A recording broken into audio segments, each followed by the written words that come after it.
Allemand pour débutants. Exercice sur la leçon 6.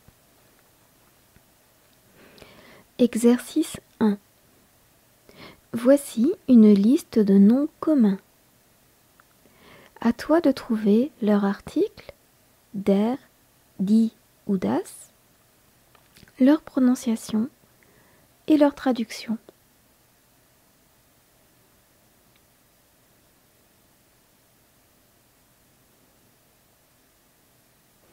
L'article de Stuhl est der Stuhl, S-T-U-H-L, avec le H qui prolonge le U.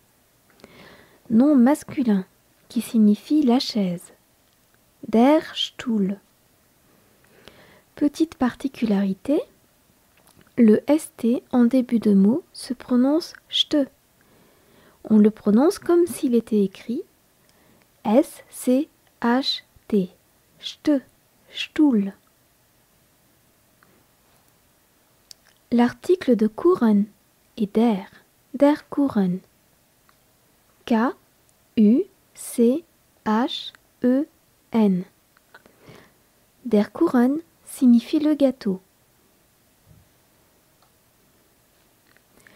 L'article de Frau est die Frau. F-R-A-U. Die Frau est un nom féminin. Die Frau, c'est la femme, l'épouse, la dame, la madame. L'article de Mann est der Mann. M-A-N-N. Der Mann. C'est l'homme par opposition à la femme, comme dans Les hommes viennent de Mars, les femmes viennent de Vénus. Ou encore le mari, l'époux, der Mann. L'article de Herr est der Herr, H-E-R-R. Der Herr, c'est le monsieur.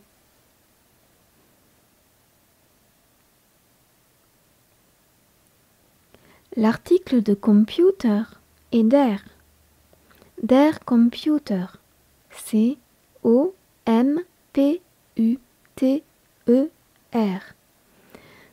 Der Computer, c'est l'ordinateur. L'article de Straße est die. C'est un nom féminin, die Straße. S-T-R-A-S-Z-E. C'est la rue, die Straße. L'article de Geschenk est das Geschenk. G-E-S-C-H-E-N-K.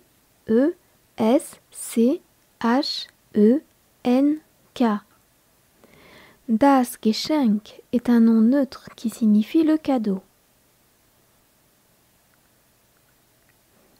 Exercice 2. Complète le tableau des déclinaisons de l'article défini der, qui signifie le ou la. Au nominatif et au masculin, c'est der. Au nominatif et au féminin, c'est die. Au nominatif et au neutre, c'est das. À l'accusatif, c'est den avec un N comme Noël au masculin. Et ça reste die et das au féminin et au neutre. Au datif, c'est dem avec un M comme maman au masculin et au neutre. Et c'est der au féminin.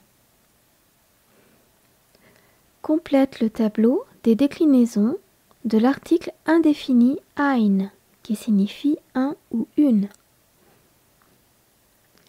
Au nominatif, ein reste ein au masculin et au neutre et devient ein au féminin. À l'accusatif, ein devient einen au masculin, ein au féminin et reste ein au neutre. Au datif, ein devient einem avec un M au masculin et au neutre et einer au féminin. Complète le tableau des déclinaisons de l'adjectif possessif ir. On rappelle que ir, c'est son ou sa quand le possesseur est féminin. Au besoin, revoyez la leçon 5.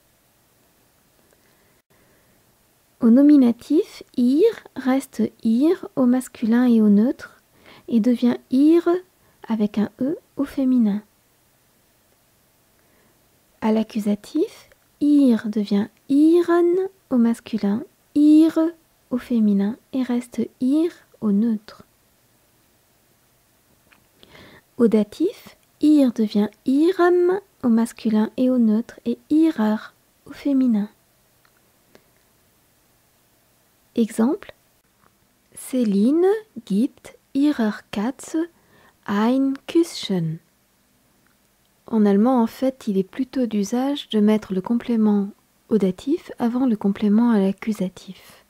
On dira donc Céline gibt, donne, ihrer Katze, à son chat, ein Küsschen, un bisou. Céline gibt ihrer Katze ein Küsschen. Der Kuss, K-U-2-S, c'est le baiser.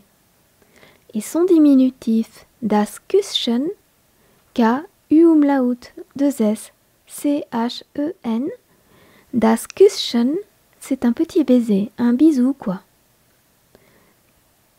Les diminutifs en allemand sont toujours neutres. Le verbe geben est un verbe fort, un verbe irrégulier. Il change sa voyelle à la deuxième et à la troisième personne du singulier au présent de l'indicatif. On dit ich gebe, je donne, ich gebe, G-E-B-E, mais du gibst, tu donnes, du gibst, on remplace le E par un I, G-I-B-S-T, du gibst. Sie oder es gibt, il ou elle donne. Gibt s'écrit G-I-B-T. Sie oder es gibt. Exercice 3.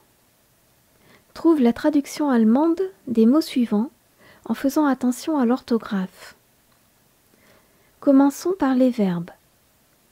Trouve la traduction des 6 verbes suivants: donner, être assis, faire, s'asseoir, aller à pied et chercher.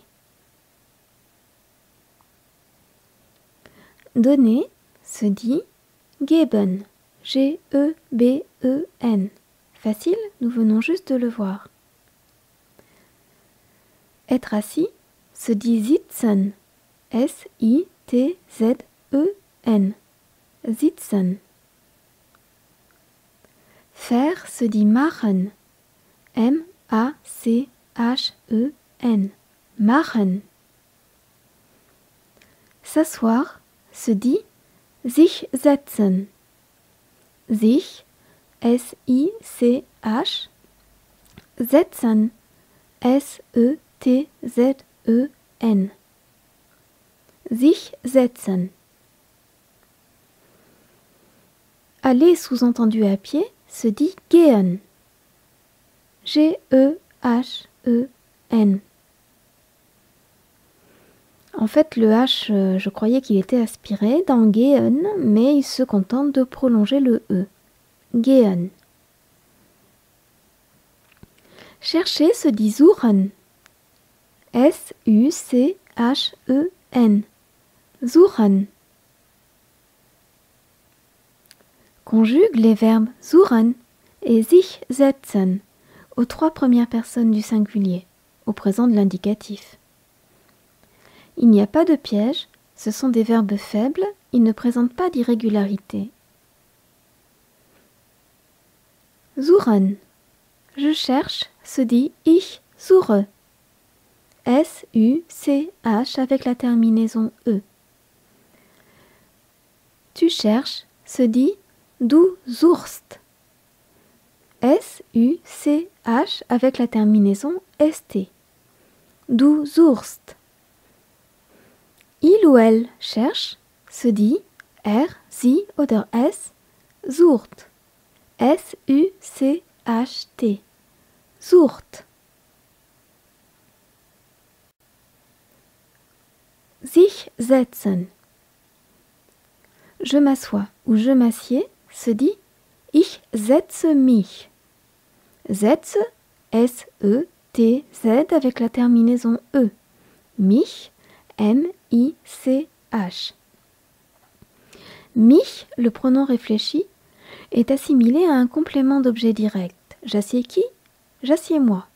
Donc il est à l'accusatif. Ich setze mich. Pour tu t'assois et il ou elle s'assoit, je ne vous ai pas encore appris les pronoms réfléchis à l'accusatif, mais tu peux trouver la forme du verbe.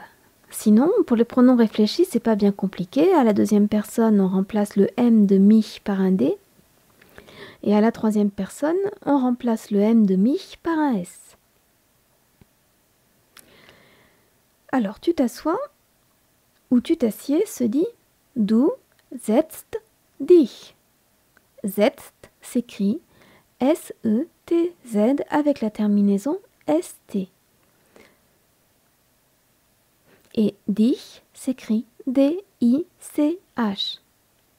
Dich est assimilé à un complément d'objet direct, donc il est à l'accusatif. Il ou elle s'assoit, ou il ou elle s'assied, se dit sie oder es setzt sich. Setzt s'écrit S-E-T-Z-T. Avec le radical S-E-T-Z auquel on ajoute la terminaison T. Sich s'écrit S-I-C-H et est à l'accusatif. Sie oder es setzt sich. Maintenant, donne la traduction en allemand de ces trois prépositions et dis de quel cas elles sont suivies. La préposition pour se dit für, F-Umlaut-R, für. Für est toujours suivi de l'accusatif. La préposition sur dans le sens dessus se dit auf, A-U-F. Auf est suivi de l'accusatif si on change de lieu lors de l'action, c'est-à-dire si on est au directionnel, et du datif si on reste dans le même lieu lors de l'action. C'est alors le locatif. Sur se dit auf. La préposition à accent aigu, se dit an, A-N. Comme auf, an est suivi de l'accusatif au directionnel et du datif au locatif. Exemple. Tu es assis à l'ordinateur se traduit comment?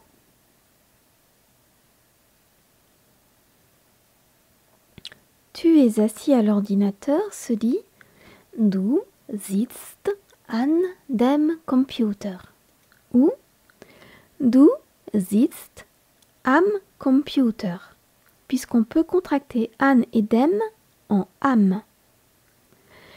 Du sitzt an dem Computer ou du sitzt am Computer. Attention à l'orthographe de sitzt qui se compose du radical du verbe S-I-T-Z suivi de la terminaison S-T spécifique à la deuxième personne du singulier. Ici, S-T se dit bien st et pas cht parce qu'on n'est pas en début de mot. Tu t'assois à l'ordinateur se dit comment?